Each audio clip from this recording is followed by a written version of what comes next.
Menjelang akhir tahun 2025, perhatian publik kembali tertuju pada kebijakan pemerintah terkait kenaikan gaji aparatur negara.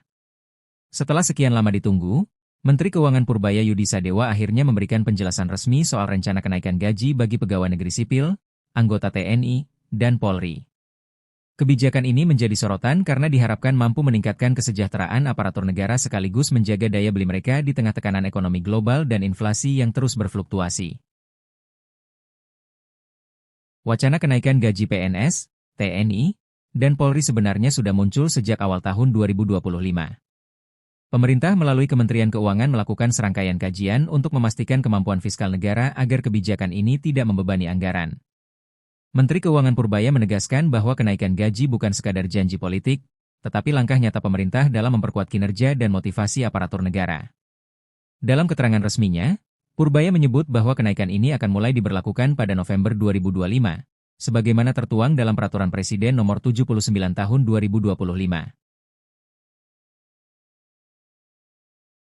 Berdasarkan Perpres tersebut, kenaikan gaji akan diberikan secara proporsional sesuai dengan golongan, masa kerja, dan jabatan masing-masing pegawai. Besaran kenaikan rata-rata diperkirakan mencapai sekitar 12% dari gaji pokok sebelumnya.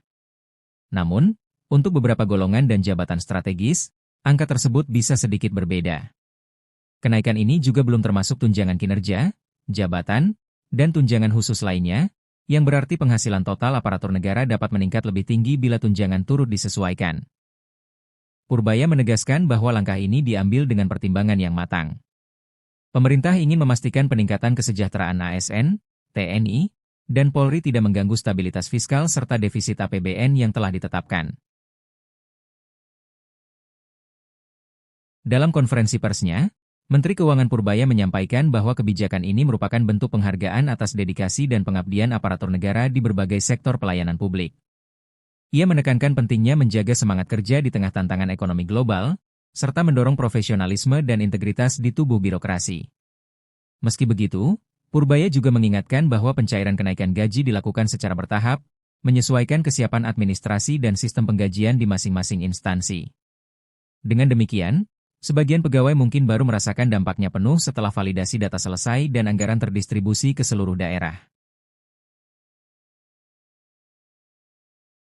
Kebijakan kenaikan gaji ini diharapkan membawa dampak positif terhadap kesejahteraan jutaan aparatur negara di seluruh Indonesia.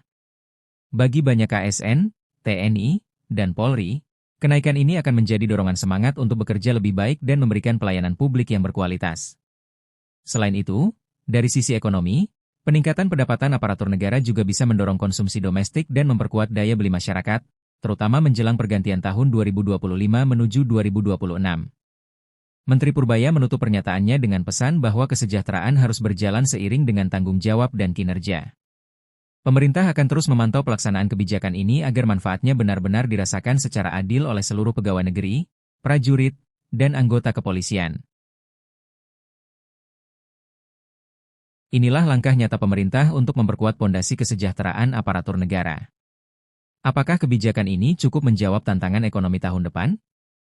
Tulis pendapat.